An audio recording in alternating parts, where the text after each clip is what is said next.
Apakah muncul slideshow saya? Aman ya, teman-teman? Aman, Bu. Aman. Oke, terima kasih responnya. Baik. Nah, untuk modul yang pertama, teman-teman sudah mengidentifikasi masalah ya minggu lalu dan sudah dilakukan di dalam kelas masing-masing, gitu ya. Dari permasalahan yang ada, kemudian teman-teman berusaha untuk menemukan ide bisnis yang tepat untuk mengatasi masalah tersebut, begitu ya. Nah, setelah ini kita akan belajar bagaimana kita bisa mengidentifikasi customer atau pelanggan kita dan memvalidasi apa yang menjadi kebutuhan dari konsumen kita. Ini berhubungan dengan modul yang pertama teman-teman yang berkaitan dengan stakeholder yang paling berpengaruh ya. Berpengaruh berkaitan dengan permasalahan yang sudah diangkat. Mungkin masih ada kelompok yang belum selesai begitu ya. Mungkin dosen di dalam kelasnya masih ini harus diperbaiki, terus diperbaiki, tapi modul akan tetap berjalan terus. Jadi ya teman-teman terus belajar ya, terus belajar dan terus mengikuti materi setiap minggunya dan melakukan tiap tugas yang diberikan. Oke. Nah, untuk modul yang kedua, kalau teman-teman melihat di sini, cukup banyak materi pelajaran yang harus dipelajari ya. Ada materi pelajaran, teman-teman kan mengaksesnya itu ada materi pelajaran, kemudian perjalanan usaha ya, usaha perjalanan ya, perjalanan usahanya apa saja yang harus dikerjakan dalam kelompok. Tetapi juga ada tugas atau hal yang harus dikerjakan oleh masing-masing individu, yaitu di dalam materi pelajaran atau course kontennya. Nah, di sini ada cukup banyak. Ada kalau kita melihat di Wadhwani Foundation ya, di Ignite, itu ada 6, L1 sampai L6. Nanti mungkin di akhir jika waktunya cukup saya akan perlihatkan sebentar. Nah, yang pertama mengidentifikasi kelompok konsumen. Kemudian memahami apa itu jobs to be done. Lalu akan mengembangkan profil ideal konsumen, ini customer persona. Lalu melakukan validasi konsumen, kemudian akan melakukan validasi kesesuaian masalah konsumen. Mohon di-mute terlebih dahulu bagi yang masih belum di-mute. Siapa ya ini ya? Dia. Oke. Tolong di-mute dulu ya. Baik, kemudian L yang keempat adalah melakukan validasi konsumen, L5 melakukan validasi kesesuaian masalah konsumen, dan L6 pivot atau meningkatkan kelayakan kesesuaian masalah konsumen. Mohon dipelajari masing-masing dan harapannya ketika sebelum masuk di kelas masing-masing, mungkin kalau Selasa mepet begitu ya, tetapi ya bisa mungkin setelah ini dilihat kembali materi-materi pelajarannya masing-masing sehingga nanti dalam proses pengerjaan untuk perjalanan usahanya yang dalam kelompok, nah ini ya, bisa langsung mengerjakan begitu. Dan cukup banyak yang dikerjakan untuk modul kedua. Ada 5 aktivitas yang harus dikerjakan, yaitu aktivitas 2.1 mengidentifikasi segmen pelanggan, kemudian aktivitas 2.2 mengembangkan persona pelanggan awal, lalu 2.3 menyiapkan naskah wawancara pelanggan, nanti bisa dibantu dengan ChatGPT di sini ya, AI.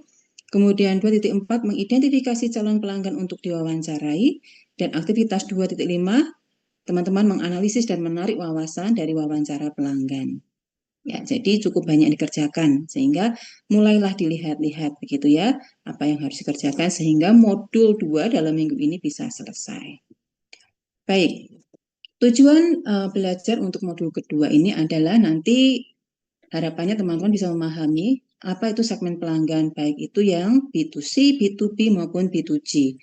Nanti teman-teman akan memilih untuk usahanya itu nanti lebih ke B2C, B2B, atau B2G. Nanti ada yang primary segmennya, ada juga yang secondary segmennya di dalam aktivitas masing-masing teman-teman. Kemudian diharapkan nanti bisa membedakan antara buyer dan user, nanti akan dijelaskan. Kemudian mengidentifikasi tim yang menangani baik itu segmen pelanggan utama yang tadi saya sampaikan yang primary dan yang secondary. Oke. Konsep inti dari pelajaran ini, jadi nanti saya akan banyak menjelaskan mengenai segmentasi pasar, kemudian nanti juga mengenai jobs to be done, sampai dengan customer persona. Ya, jadi yang pertama di sini adalah segmentasi pasar. Mungkin penjelasan umumnya yang teman-teman bisa pahami itu proses membagi pasar yang luas, ya.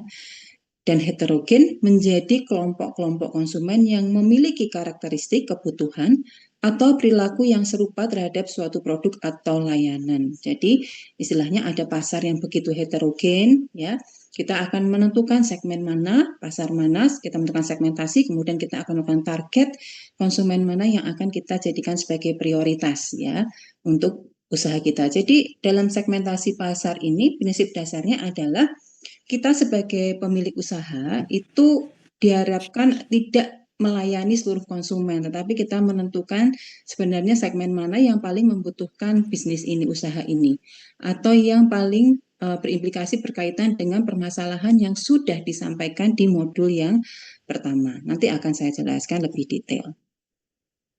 Lalu yang berikutnya adalah sehingga nanti harapannya ada customer centricity. Di sini kita bisa memprioritaskan apa yang menjadi kebutuhan, kesukaan, dan kepuasan pelanggan dalam setiap keputusan.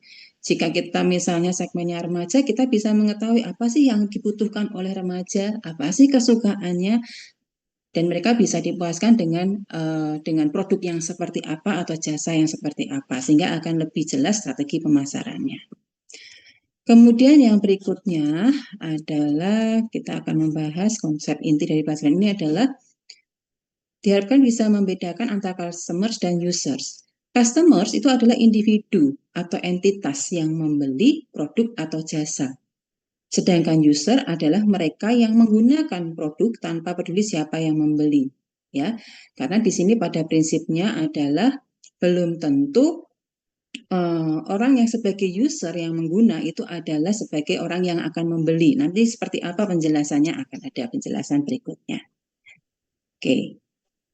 Nah, jadi di sini poin-poin yang penting dari modul ini adalah kita harus memahami siapa pelanggan kita. Ini menjadi kunci utama dalam rangka untuk menjaga ya relevansi antara merek kita atau usaha kita dengan pertumbuhan bisnis. Ya, jadi memahami pelanggan itu berarti kita mengenali apa yang menjadi kebutuhannya.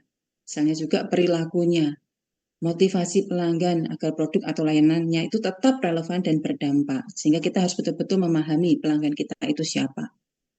Lalu yang kedua adalah pick your battle, ya. Jadi di sini kita menentukan ya target pelanggan saya, customer saya itu siapa. Sehingga sebuah usaha itu kan pasti memiliki sumber daya yang terbatas. Bagaimana dengan sumber daya yang terbatas ini kita bisa betul-betul nanti sumber daya yang terbatas ini kita bisa menentukan strategi pemasaran kita itu tepat, produk yang kita sasar itu tepat sesuai dengan target pasar kita, target pelanggan kita, target pelanggan ya di sini.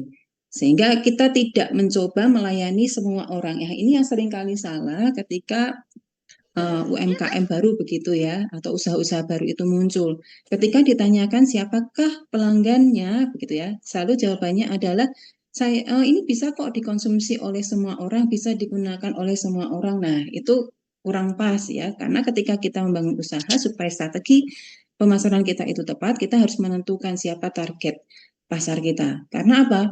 Karena setiap usaha memiliki sumber daya yang terbatas ya. Itu.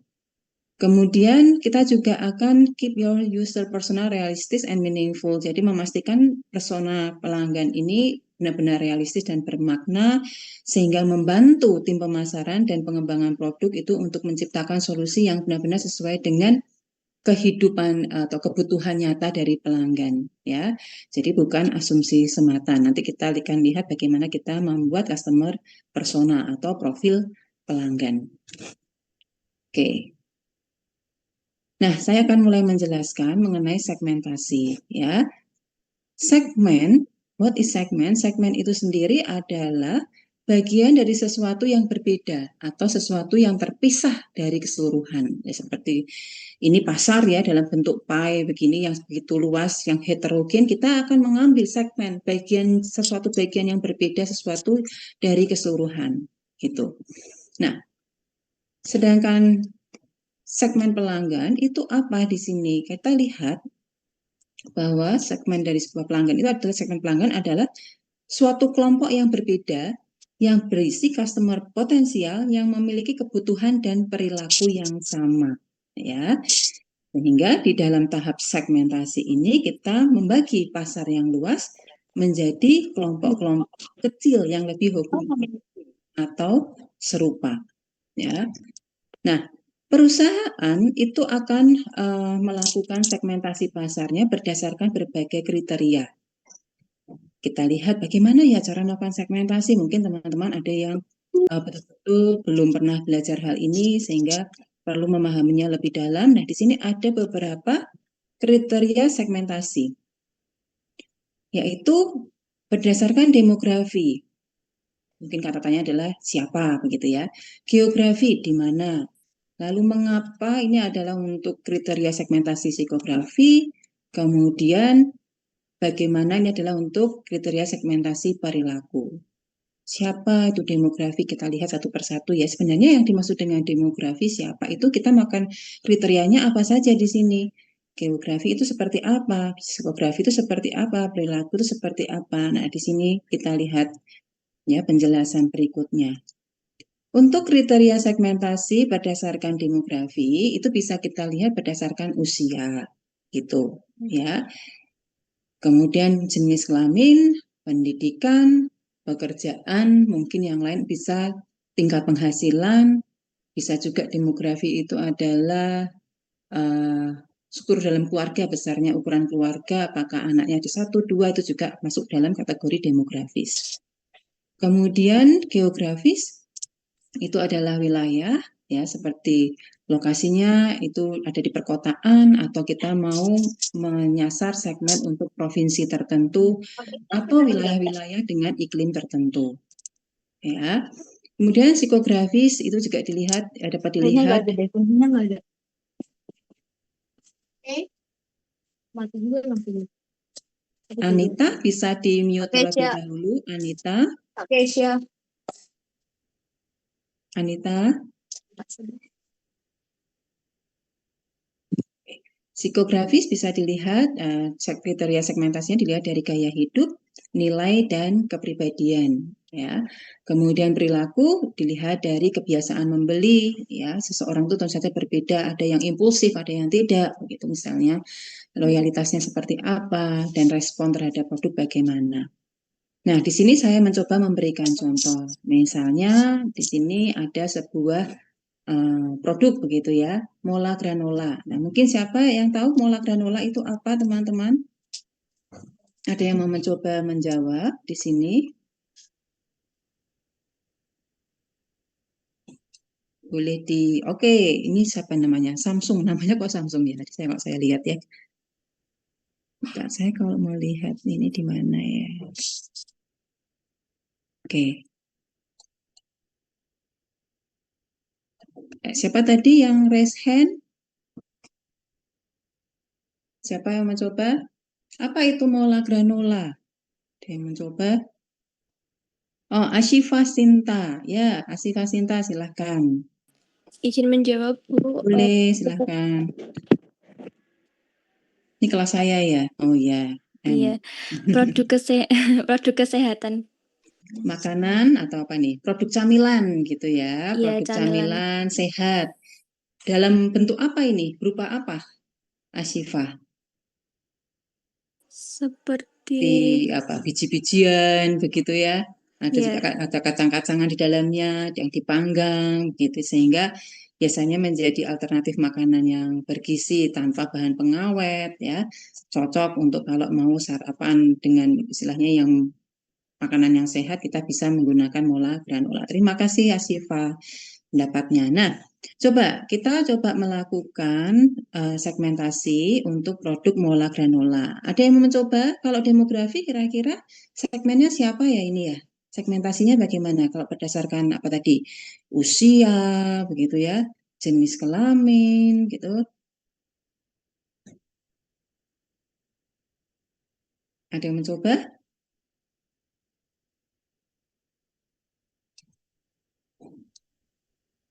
Saya stop share dulu. Ada yang mencoba? Silahkan. Ya, silakan siapa tadi?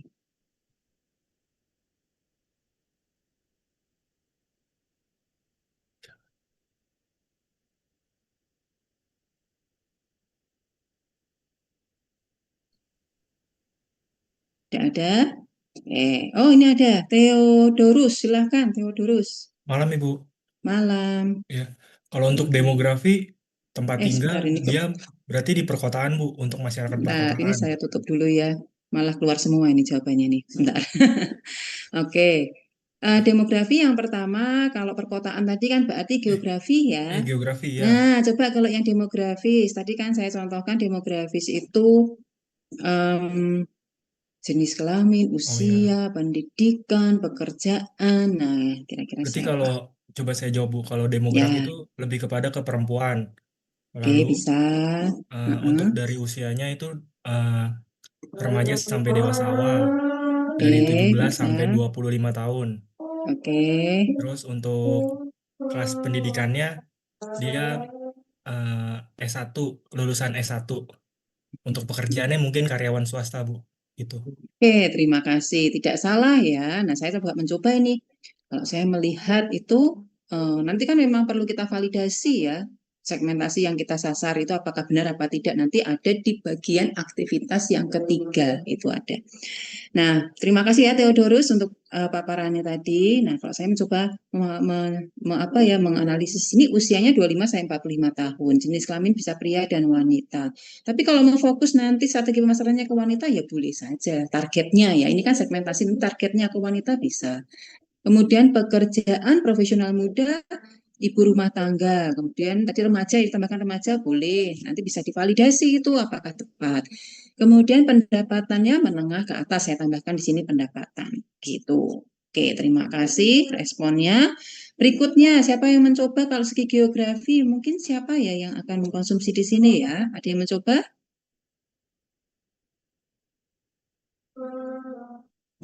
Tidak ada, kalau tidak ada saya lanjut. Wilayahnya misalnya di sini perkotaan atau pinggiran kota yang mereka memiliki kemudahan akses ke supermarket gitu ya, atau bisa mengakses e-commerce dengan mudah mungkin ya untuk koneksi jaringannya oke lancar lah gitu ya misalnya. Kemudian dari psikografi di sini saya mencoba menjelaskan ada menganalisis ya ada gaya hidup orang yang sehat, aktif, peduli lingkungan, peduli akan kesehatannya, aktif gitu ya. Banyak sekali kegiatan dilakukan dalam sehari sehingga mungkin dia butuh camilan yang sehat. Tuh. Kemudian nilainya memilih makanan yang alami, value ya, value dari orang tersebut. Kemudian makanannya dia suka yang organik ya. Kemudian dan juga dia lebih prefer ke makanan yang bebas pengawet. Kemudian minatnya dia suka olahraga, misalnya fitness, yoga, dan lain-lain. Oke, kemudian dari segi perilaku, oke manfaat yang dari segmentasi kriteria yang manfaatnya dicari, dia membutuhkan makanan dengan sumber energi yang cepat, sarapan yang praktis, camilan yang sehat. Kemudian dari segi frekuensi pembelian itu mungkin mingguan atau bulanan, gitu ya. Kemudian loyalitas merek tinggi jika kualitas dan rasa konsisten. Nah, ini adalah contoh ya supaya teman-teman bisa memahami bagaimana saya bisa melakukan segmentasi berdasarkan demografis, geografis, psikografis, dan perilaku. Oke. Nah, berikutnya adalah mengapa ya, apa yang menjadi manfaat atau mengapa kita perlu melakukan segmentasi ya.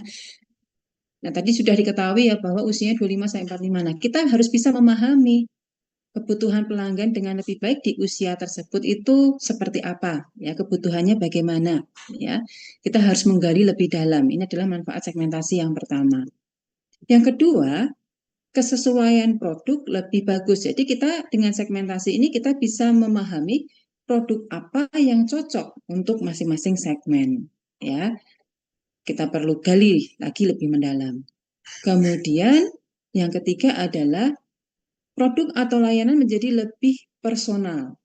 Ya, sehingga misalnya kalau teman-teman membuat aplikasi tertentu, ya kita harus sesuaikan dengan karakter dari pelanggan yang menjadi segmen kita. Ya, jadi kira-kira ada value lebih yang dirasakan oleh konsumen atau tidak ya karena perusahaan ini harapannya dapat terus menyesuaikan kebutuhan konsumen. Jadi kita bisa melakukan personalisasi produk kita ya. Kemudian dengan segmentasi yang ada kita juga bisa melakukan target ya, target pasar kita, fokus targeting. Ya, kita akan bisa menentukan pasar yang akan kita sasar itu siapa, ya, sehingga nanti strategi pemasarannya akan lebih terarah, lebih fokus lagi. Dengan sumber daya saya sampaikan tadi ya, sumber daya yang terbatas, kita akan bisa mengelola baik itu misalnya konten gitu ya, konten pemasarannya atau medianya itu lebih fokus ya, lebih terarah. Kemudian komunikasi yang lebih baik dan customize ya. Ini tadi sudah saya jelaskan ya, berkaitan dengan kira-kira media promosi apa yang bisa kita gunakan sehingga akan lebih bisa lebih baik dan lebih customize. Tentu saja berbeda ya, kalau misalnya produk kita untuk remaja, kontennya tentu saja berbeda kalau itu untuk orang dewasa. Gitu. Baik, nah di sini ada sebuah statement yang menurut saya menarik ya, yang perlu teman-teman juga pahami, bahwa di sini mengapa kita perlu melakukan segmentasi, targeting, and positioning. Choose your battles wisely, because if you fight them all, you will be too tired to win. Two really important ones. Jadi dari apa yang disampaikan di sini, kalau saya melihat ini adalah merupakan ajakan kita untuk tidak mencoba melayani semua orang. Fokus pada segmen tertentu yang paling potensial agar strategi kita lebih efektif ya. Pilih salah satu segmen yang betul-betul membutuhkan produk atau jasa kita. Ya, jadi itu perlu dipahami. Sehingga why should we set our target customer? Karena apa? Karena di sini kita mengelola keberagaman yang ada, manage diversity. Ya, sehingga kita harus menentukan target pelanggan kita itu siapa, gitu ya, mengelompokkan karakteristik yang serupa. Ya. Kemudian kita mengalokasikan sumber daya yang terbatas berdasarkan prioritas yang tepat, jelas sudah saya jelaskan tadi. Kemudian kita menyampaikan janji merek yang tepat dan relevan sesuai dengan target pasar kita, dan pick your battle to win the war. Jadi untuk memenangkan peperangan, kita harus memiliki strategi yang jelas, sehingga nanti produk kita itu betul-betul sesuai dengan kebutuhan segmen pelanggan kita. Itu. Sehingga di sini ada STP, segmentation, targeting, and positioning. Dalam segmentation itu kita mendiscover, pengelompokan customer berdasarkan kemiripan karakteristik ya yang serupa. Kemudian targeting di sini adalah memilih segmen yang paling menarik sebagai tujuan pemasaran utama, dan positioning kita menentukan pesan yang akan disampaikan ke target pelanggan kita ya. Jadi kita akan bisa menyampaikan apa yang menjadi keunikan, kemudian nilai produk apa yang ingin disampaikan di benak konsumen, sampai di sana ya pada bagian positioning. Oke. Ya, ini adalah bagian untuk segmentasi STP. Ada yang mau ditanyakan dulu sebelum kita masuk ke type customer segment? Semoga saya bisa menyelesaikan materinya cukup banyak dalam 1 jam begitu ya. Adakah?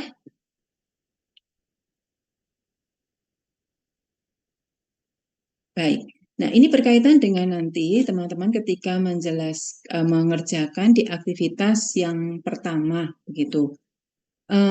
Teman-teman harus bisa membedakan atau memahami antara B2C, B2B, dan B2G.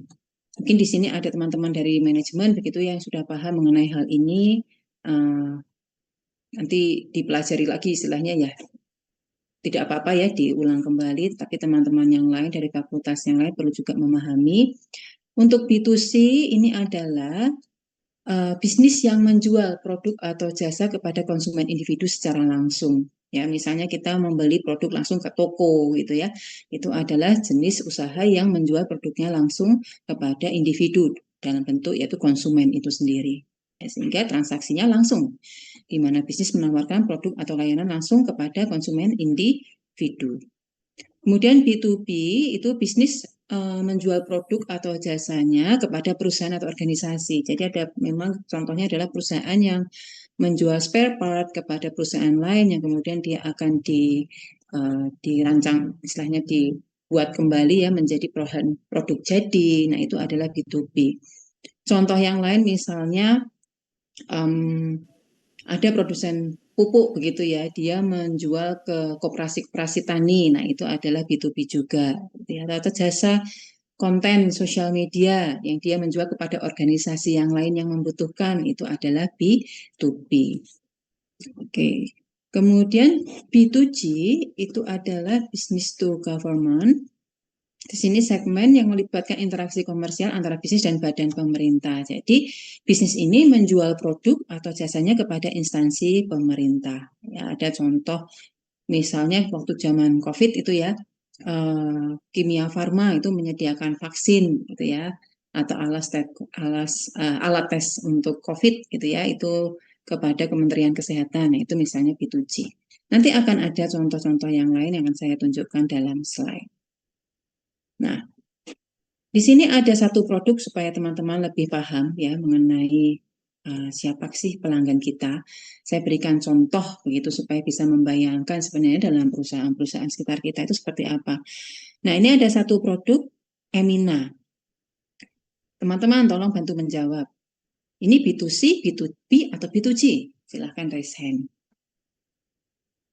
Atau mungkin tulis dalam chat boleh kalau misalnya tidak mau komunikasi langsung.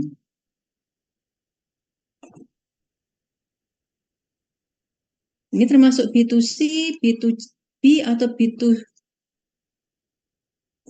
Oke. B2C, B2C, B2C, B2C. Oke, terima kasih responnya. Baik. Nah, di sini adalah salah satu contoh. Sebentar, ini kok malah saya kebuka chatnya. Oke. Nah, B2C, business to consumer. A company that sells product or services directly to individual consumers. Ya. Nah, sekarang siapa sih pelanggan produk ini? Kalau kita tadi sudah belajar mengenai segmentasi pelanggan, siapa yang menjadi target konsumen, target pasar, target dari perusahaan ini? Siapa? Wanita? Dia ayo menjawab. Ada lagi yang lain wanita? Remaja perempuan. Ya, Asyifa. Fokus itu ya. Wanita muda, remajanya. Kalau saya melihat dari profil memang apa yang disampaikan oleh perusahaan ini memang untuk remaja, ya remaja perempuan remaja ya remaja perempuan begitu ya, yang memang betul-betul dikemas nih kalau kita lihat dari segi packagingnya begitu ya, kemudian ingredients-nya, kemudian juga iklan yang disampaikan, ya promosi yang disampaikan, kalau kita lihat memang ditujukan kepada remaja perempuan. Ya, oke, paham ya. Jadi ya teman-teman. Oke. Nah, di sini saya ingin menjelaskan sedikit contoh supaya teman-teman juga memahami secara lebih luas ya. Jadi produk Emina itu diproduksi oleh Paragon Corporation ya, dari perusahaan yang namanya Paragon. Memang kalau teman-teman baca di sini ya pada awalnya namanya adalah PT Pusaka Tradisi Ibu ya. Lalu dia berubah menjadi PT Paragon Technology and Innovation pada tahun 1985. Ini didirikannya ya 1985 begitu. Kemudian brand pelopornya itu adalah pertama namanya Putri. Sebenarnya kalau saya mencoba membaca begitu ya, menggali informasi, Putri ini kalau kita lihat slogannya adalah perawatan, dikenal sebagai perawatan rambut dengan moto Salon Best Choice. Nah, coba teman-teman melihat dari kata salon Best Choice. Nah, sehingga kalau kita lihat dari moto awal di sini, sebenarnya Putri ini ditujukan untuk siapa? Istilahnya, usahanya itu B2B, B2C atau B2G? Kalau dari motonya kita lihat. Ya, langsung dijawab. Oke, thank you. B2B. Iya, pada awalnya memang brand pelopor ini, Putri ini adalah produk perawatan rambut begitu ya, dari shampoo, conditioner, hair tonic, masker rambut, sehingga memang pada awalnya ini adalah B2B, salon Best Choice. Jadi memang ditujukan kepada salon-salon. Namun pada perkembangannya kalau kita lihat di sini PT Paragon di sini memiliki beberapa subsegmen ya, yaitu pada kalau kita lihat ya perjalanannya ya, saya tonjolkan produk yang mungkin familiar buat teman-teman, yaitu pada tahun 1995, ini catatan saya ya. Jadi dia meluncurkan nama produk yaitu Wardah.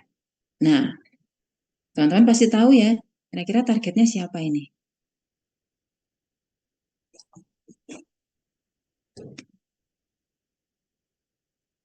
Wanita dewasa, betul hanya wanita dewasa? Apakah tidak ada lebih ibu-ibu? Masih belum masih belum kena ini, ayo. Wadah. Kalau teman-teman lihat dari iklannya, dari oke. Ketemu ya. Jadi di sini adalah memang Wardah ini merupakan produk pionir, produk halal gitu ya. Kosmetik Wardah ini ditujukan untuk wanita muslim ya. Jadi strategi pemasarannya itu memang dia fokusnya kepada wanita muslim. Apakah yang tidak muslim tidak boleh menggunakan? Ya boleh. Tetapi mereka punya target pasar berkaitan dengan apa segala sesuatu yang disajikan oleh produk ini dari segi ingredientsnya halal gitu ya. Kemudian juga sudah ada sertifikasi halal dari MUI ya, LPPOM MUI begitu ya, tahun 99 kalau catatan saya di sini. Oke, kemudian yang berikutnya ini produk apa namanya? Makeover. Nah, targetnya siapa ya? Ini diluncurkan pada tahun 2010 oleh PT Paragon. Ya, kira-kira untuk siapa ya? Apakah untuk MUA saja? Sebenarnya fokusnya ke siapa? Kalau kalian? Ya, jadi produk ini ditujukan untuk, terima kasih responnya, untuk wanita urban and professional. Jadi biasanya memang untuk kebutuhan-kebutuhan wanita-wanita sudah yang bekerja, yang profesional ya, yang memperhatikan mengenai untuk apa penampilannya gitu ya. Jadi disasar untuk target konsumen tersebut. Lalu yang berikutnya adalah, nah ini sudah jelas tadi saya sampaikan, ini diluncurkan pada tahun 2015, yaitu untuk remaja. Ya, oh sudah muncul yang berikutnya. Nah, lalu pada tahun 2020-an gitu ya, muncul brand khusus untuk pria, gitu ya, namanya adalah CAF, gitu ya, sudah saya sebutkan ya. Jadi mereka mencoba untuk mengembangkan produknya dalam beberapa subsegmen sehingga kita bisa betul-betul melihat ya upaya dari perusahaan agar nanti segala strategi yang digunakan itu betul-betul menyasar dari segmen yang sudah dipilih gitu ya. Oke, tapi teman-teman nanti kan satu usaha ini memang ada nanti pilihannya adalah kelihatannya nanti saya tampilkan di sini ada, nanti ya saya jelaskan saja, yaitu ada yang primary and secondary. Oke, nah kemudian ini contoh-contoh yang perlu akan saya sampaikan di sini yang bisa saya sampaikan, siapa konsumen, pelanggan yang menggunakan ini adalah bentuk contoh B2B, perusahaan yang menjual produk dan layanan langsung pada bisnis lain, dan juga bisa, ini juga ada B2C-nya, kalau di Halo Dokter, kalau kita ada Halodoc, itu memang ada Halo Dokter untuk klinik sini platform digital healthcare yang menghubungkan pasien dengan penyedia jasa healthcare. Ya, jadi dia menyediakan dia berhubungan dengan jasa-jasa kesehatan untuk nanti bisa diakses oleh konsumen. Jadi mungkin malah B2B2C begitu ya. Kemudian yang berikutnya adalah, nah di sini adalah B2G, perusahaan yang menjual produk dan lainnya kepada entitas atau agen. Ini contoh, karena kita ini slide dari, tadi contoh-contoh yang di Indonesia, ini India begitu ya. Jadi Mahindra, ini seperti apa mobil untuk apa ya, untuk perang mungkin ya, atau untuk apa ini ya. Nah ini dijual oleh perusahaan kepada pemerintah. Oke. Nah, kita juga bisa melihat ada Amazon, ini ada B2C, dia menjual produk-produknya langsung kepada konsumen.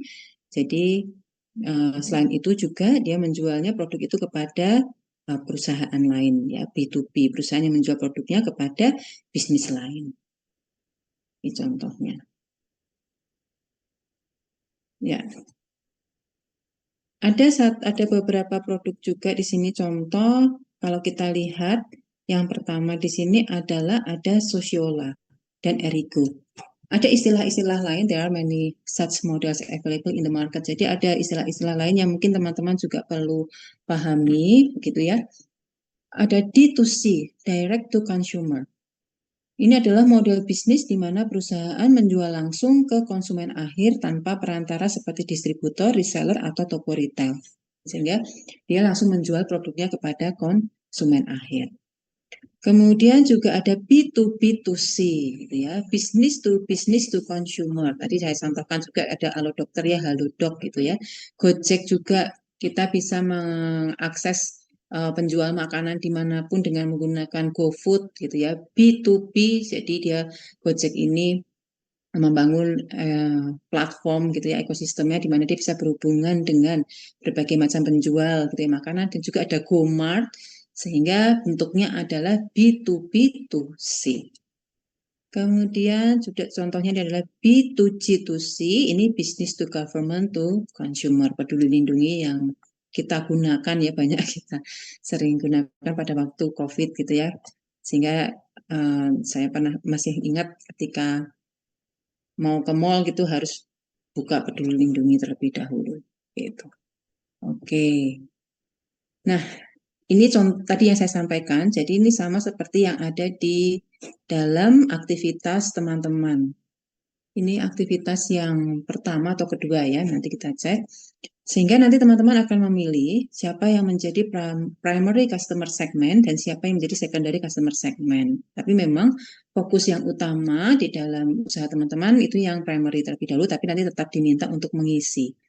Misalnya Canva itu primary customer segmentnya adalah non-designers, jadi di mana kita bisa mengakses berbagai macam desain untuk membantu kita misalnya membuat PowerPoint. Dan sekarang banyak ya fasilitas-fasilitas yang diberikan oleh Canva juga, bukan hanya PowerPoint. Kemudian secondary customer segmentnya adalah professional designers, di mana mereka ini menjual desain-desain mereka untuk bisa nanti dipakai ya. Biasanya nanti Canva akan membayar sejumlah tertentu sehingga nanti kita bisa mendapatkan ya istilahnya ya uang ya, dengan professional designer bisa mendapatkan uang melalui Canva ini karena ada desain-desain yang digunakan yang akan diakses oleh non-designers. Kemudian Duolingo ini adalah aplikasi belajar bahasa Inggris begitu ya, yang saya ketahui ya. Nah, di sini ada primary customer segmentnya adalah individu, secondary customer segmentnya itu adalah schools. Apakah nanti teman-teman misalnya primary-nya itu adalah B2C, kemudian secondary-nya B2G atau B2B, itu sangat mungkin. Gitu ya, sangat mungkin. Oke. Ya. Sampai di sini ada yang ditanyakan? Apa ini? Oh, sudah 19.13, saya 19.10, saya lanjutkan aja ya. Nah, siapakah pelanggan kita? Nah, di sini kita akan mencoba melihat perbedaan siapa pengguna produk ini, siapa pembeli produk ini. Coba, penggunanya siapa di sini? Tentu saja kalau kita lihat dari kemasannya penggunanya adalah anjing. Pembelinya siapa? Pemilik anjing. Sehingga pengguna itu belum tentu yang membeli, begitu. Ya. Pembeli juga belum tentu nanti dia akan menggunakan produk ini. Sehingga kita harus tahu perbedaan siapa sih yang akan menggunakan, siapa yang akan membeli. Contohnya popok bayi itu juga yang menggunakan adalah bayi, tapi membeli siapa? Adalah orang tua, biasanya ibu-ibu, begitu. Oke, ini nanti contoh-contoh yang bisa teman-teman lihat ya, bahwa Google itu kalau kita lihat di sini yang menjadi orang yang istilahnya yang akan menggunakan ya web usersnya begitu. Bayarnya siapa? Orang yang akan mengiklankan suatu produk kepada Google. Jadi yang akan istilahnya membayar ya sejumlah uang tertentu. Ruang guru juga parent, dia yang akan membayar, kemudian student sebagai pemakai. Ini kalau di dalam perusahaan Samsung yang akan menyetujui atau menandatangani pengeluaran-pengeluaran dalam Samsung itu adalah Chief Financial Officer, sedangkan yang menggunakan adalah Service Engineer. Oke. Sehingga kita perlu tahu siapa yang akan memakai produk layanan Anda, siapa yang akan membayar, dan siapa yang akan menyetujui keputusan untuk membayar produk Anda. Oke, nah kita masuk pada materi yang berikutnya adalah Assess Jobs to be Done, JTBD. Ya. Nah, di sini kita akan mendefinisikan apa itu jobs to be done, kita akan memahami atau membuat outline perilaku membeli dari para customer, dan kita akan mengembangkan customer persona berdasarkan initial research yang dilakukan. Oke, contohnya, nah saya jelaskan dulu. Jobs to be done adalah memahami kebutuhan dan motivasi customer dengan mengidentifikasi tugas-tugas yang ingin dicapai dengan produk layanan. Jadi dalam JTBD, dalam jobs to be done, dulu, kita harus memahami mengapa orang membeli atau memakai produk kita atau usaha jasa kita, ya. Jadi di sini kita akan mencoba mereka menggunakan produk kita karena mereka sedang berusaha menyelesaikan sebuah tugas dalam hidup mereka. Nah, ini adalah jobs to be done. Apa sih tugas-tugas yang harus diselesaikan oleh konsumen ini, begitu ya? Sehingga kita perlu nanti akan melihatnya secara lebih detail. Nanti akan kita lihat. Nah, yang berikutnya, sorry, ini contoh. Sebentar saya kepencet.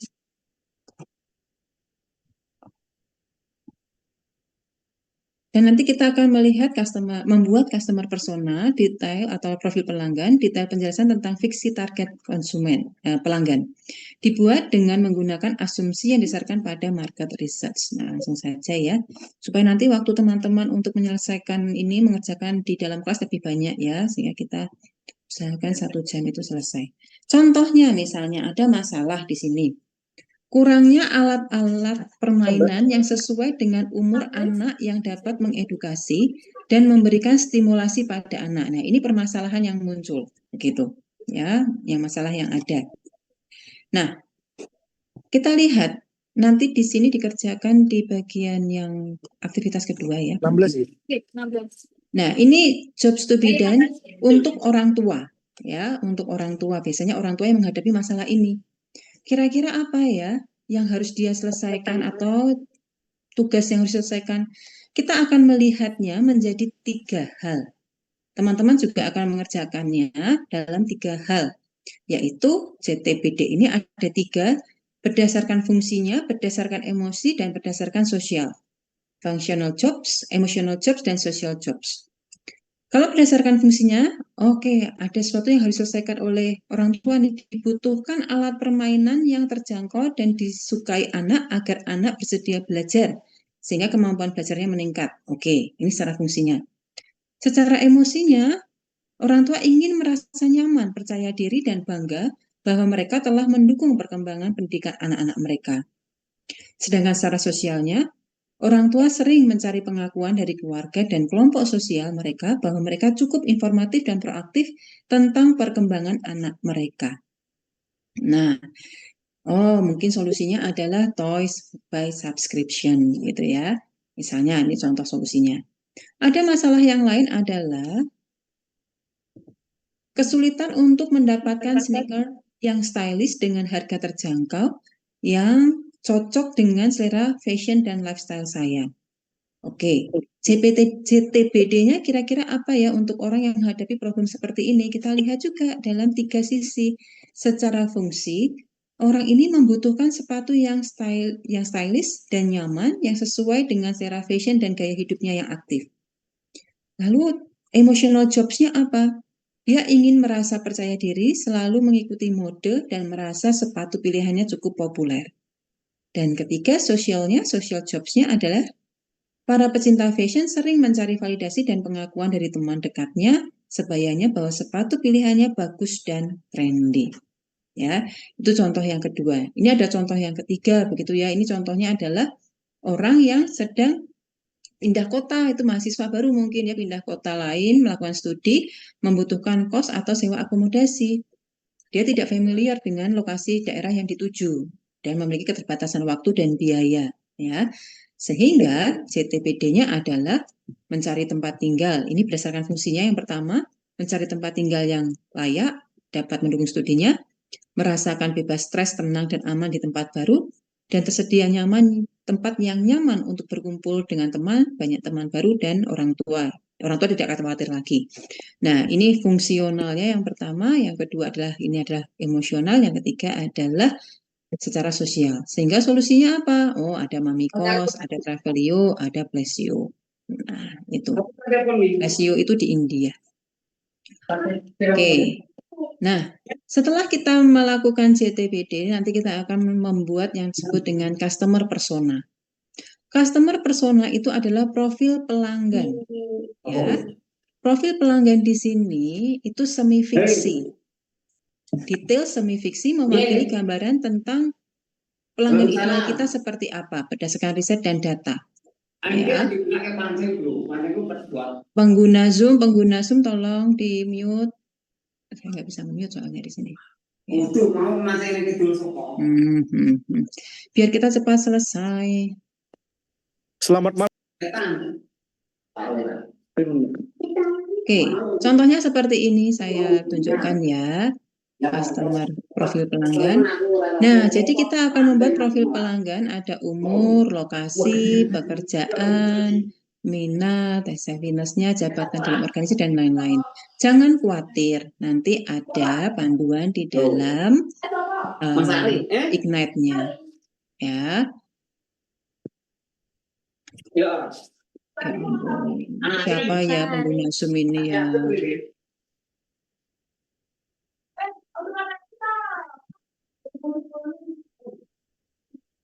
Ini karena tidak ada nama.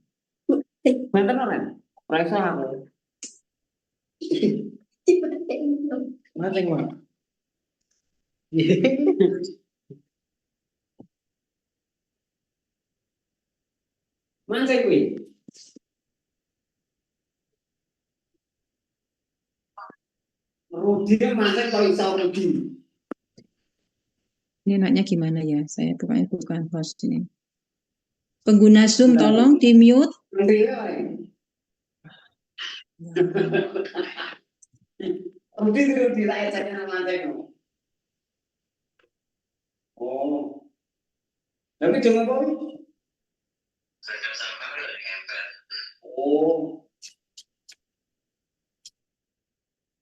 Oke, bisa saya mute. Makasih, ini ada yang sudah Oke, ya. Contohnya adalah, ini adalah contoh profil pelanggan, yaitu sebuah startup yang membuat stylish shoes from recycled materials. Nah, dia memiliki target segmennya adalah urban professional, usia 25-40 tahun, dan aktif, memiliki social life yang aktif. Nah, ini adalah customer problemnya, dia susah ya untuk mencari sneaker yang sesuai dengan keinginannya, yang nyaman buat dirinya, sesuai dengan kebutuhannya, yang sesuai dengan budgetnya. Nah, setelah ada ini ya, targetnya siapa, kemudian juga ada permasalahan yang ingin diselesaikan. Nah, kita akan membuat customer persona untuk startup yang membuat sepatu stylish dari material daur ulang. Contohnya seperti ini. Nah, ini adalah contoh. Jadi semi fiksi ya, tidak perlu orang asli itu siapa, tapi nanti sebenarnya yang semi fiksi ini akan divalidasi di aktivitas yang ketiga, gitu. Misalnya Rahul Pai, ya usianya, lokasinya, pekerjaannya apa, statusnya seperti apa, nanti dibuat dengan jelas di sini, dengan detail ya oleh teman-teman. Nanti di Ignite-nya, di Watwani Foundation-nya akan dipandu ya.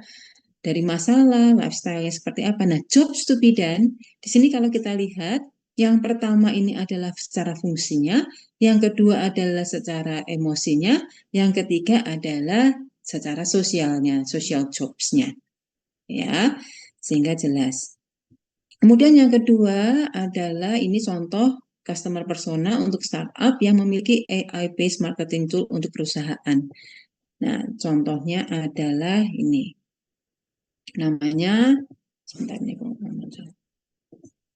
ya, namanya adalah Vandana, gitu ya. Ada usia, lokasi, pekerjaan, tanggung jawabnya apa dalam perusahaan. Nah, ini ada permasalahannya. Kemudian juga jobs to be done-nya juga. Yang pertama, kedua ini adalah secara fungsionalnya, yang kedua secara emosionalnya, dan yang ketiga adalah secara sosialnya, begitu ya. Jadi ini adalah salah satu bentuk salah dua bentuk yang customer persona. Sebenarnya ada template yang lain yang bisa teman-teman gunakan, tetapi saya akan memperlihatkan yang ada di What Money Foundation ya, supaya teman-teman semakin paham mengenai apa yang harus dikerjakan. Oke. Contohnya di sini ini adalah What Money Foundation milik saya.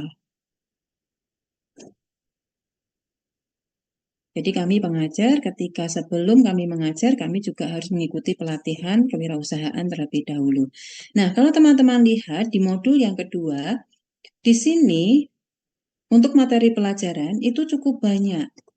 Ya, ada 6 yang harus dikerjakan. Nah, minggu lalu saya ingat ada pertanyaan, saya ingin ada materi yang bisa saya download. Ada teman-teman di materi pelajaran. Misalnya saya perlihatkan di L1 di sini ya.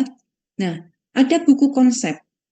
Buku konsep ini dapat di-download. Ya, teman-teman bisa download. Kemudian nanti misalnya saya masukkan di sini, save.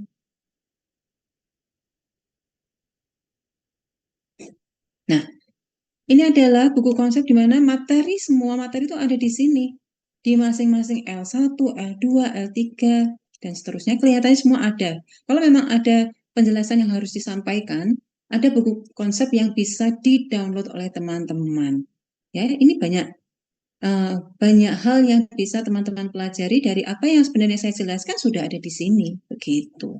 Ya, jadi tidak ada alasan lagi ya tidak bisa belajar begitu karena masalah WiFi, tapi sebenarnya dari kampus juga bisa ya teman-teman ya, di kampus juga bisa. Nah, di sini materi pelajaran ada L1 sampai L6, mohon dipelajari secara individu, pasti pengajar juga mengharapkan hal yang sama, pengajar di masing-masing kelas, teman-teman harus sudah mempelajari ini, kami tidak akan menjelaskan lagi, sehingga di dalam kelas nanti langsung mengerjakan perjalanan usaha masing-masing.